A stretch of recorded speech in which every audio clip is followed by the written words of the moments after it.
Hi అండి. అందరూ ఎలా ఉన్నారు? అందరూ బావున్నారా? నేను చాలా బావున్నాను. వీడియో ఏంటంటే కట్టెల పొయ్యి మీద వంట వ్లాగ్ అనమాట.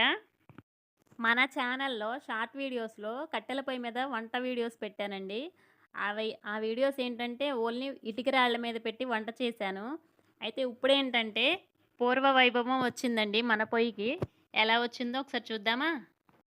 పూర్వం మా అమ్మమ్మ, నానమ్మ కట్టెల పొయ్యి మీదే వంట చేసేటప్పుడు నేను చూసేదాన్నండి నా చిన్నప్పుడు. అయితే వాళ్ళేంటంటే కట్టెల పొయ్యిలు ఇట్లా అలికేవాళ్ళనమాట. వారానికి ఒకసారి గానీ, ఏదైనా పండగొచ్చినప్పుడు గానీ.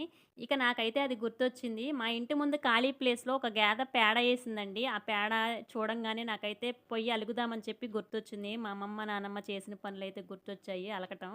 ఇక నేను వెళ్లి వెంటనే ఆ పేడ తీసుకొచ్చేసి ఇక బంకమట్టి అంటారు కదండీ! మేమైతే రాగిడి అంటాము. ఆ రాగిడి, పేడ కొంచెం నీళ్లు పోసి నానబెట్టి కాసేపు ఆ 2 కూడా బాగా పిసికేసి, కలిపి ఈ పొయ్యినైతే నేను అలికాను చూడండి. కానీ నాకొక్కటే బాధగా ఉందండి. ఏంటంటే పొయ్య అలికేటప్పుడు ఆ ప్రాసెస్ అంతా కూడా మీకు వీడియోలో చూపించలేకపోయానన్న చిన్న వెలితి అనమాట. అది కూడా పెట్టినట్టయితే బావుండేది. కానీ వీడియో తీయటం కుదరలేదండి. ఇదంతా మా పెరట్లో కరివేపాకు చెట్టనమాట. మొన్నటిదాకా చీడ పట్టేసింది బాలేదండి. ఇప్పుడైతే చిగురేసుకొచ్చింది ఫ్రెష్‌గా ఉందనమాట. కట్టెల పొయ్యి మీద వంట చేయటం నాకు పెళ్లి క్రితం అలవాటేనండి. అయితే నాకు పొయ్యి అలకటం అయితే అసలెప్పుడు ఇంతవరకు అలకలేదండి. ఇదే ఫస్ట్ టైమ్ అనమాట పొయ్యి అలకటం అనేది. ఎంత బాగా కుదిరిందంటే అంత బాగొచ్చింది. చక్కగా అలికేసి మంచిగా ముగ్గు పెట్టేశాను. నాకైతే 2 కళ్ళు సరిపోవట్లేదు. అంత అందంగా ఉందండి పొయ్యి మాత్రం. చాలా బాగొచ్చింది. మీలో ఎంతమందికి తెలుసండి పొయ్యి మీద వంట చేసే పాత్రలకి కొంచెం మట్టి అండ్ సర్ఫ్ గానీ, అంట్లు సబ్బు గానీ 2 కలిపేసి మిక్స్ చేసి ఇలాగా ఆ కుండకి రాసేసి పెడితే ఈజీగా మసి అనేది పోతదనమాట. మనం తోమేటప్పుడు ఊరికనే వదిలిపోతాయి. లేదంటే తొందరగా వదలవండి మసి కుండలు. మీలో ఎంతమందికి తెలుసో కామెంట్ చేయండి. నేనైతే ప్రతిరోజు ఇలాగా ఈ మట్టి సబ్బు అనేది పూసేసి మనం పొయ్యి మీద అనేది పెడుతున్నానండి. తొందరగా వదిలిపోతున్నాయి. మళ్ళీ మనకి తెల్ల మల్లెపూలే వచ్చేస్తాయన్నమాట మసికుండలు. ఈ రోజుల్లో ఏంటంటే పొయ్యి మీద ఎవరు వంట చేస్తారు? ఆ మసికుండలు ఎవరు తోముతాడు?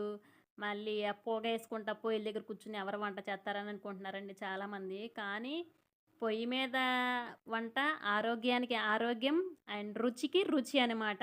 నేను గ్యాస్ మీద చేసే వంట కంటే ఎక్కువ రుచి వస్తుందనమాట కట్టెల పొయ్యి మీద వంటండి.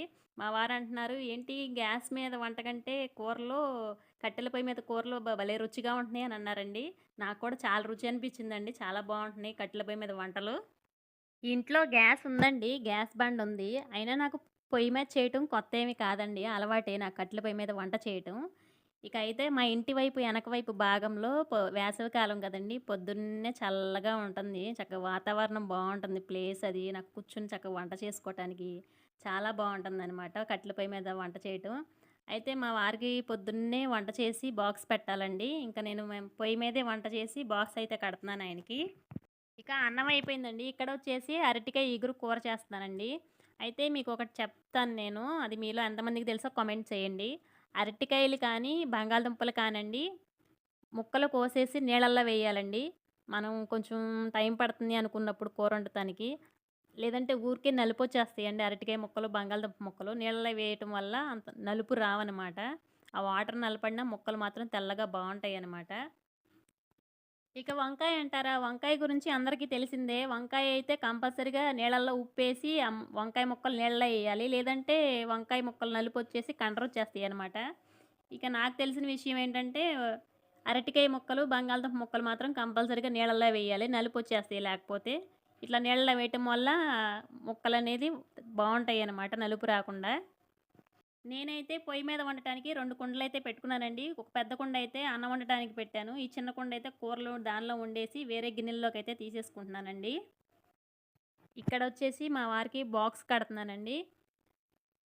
అయితే కట్టె పుల్లలకైతే మేము అంత ఇబ్బంది పడాల్సిన అవసరం అయితే లేదండి. మాకు పల్లెటూరే కాబట్టి. కాపోతే అవతల దేశంలో యుద్ధం జరగటం వల్ల సిటీల్లో గ్యాస్ బండ దొరక్క ఇబ్బంది పడుతున్నారంటున్నారు.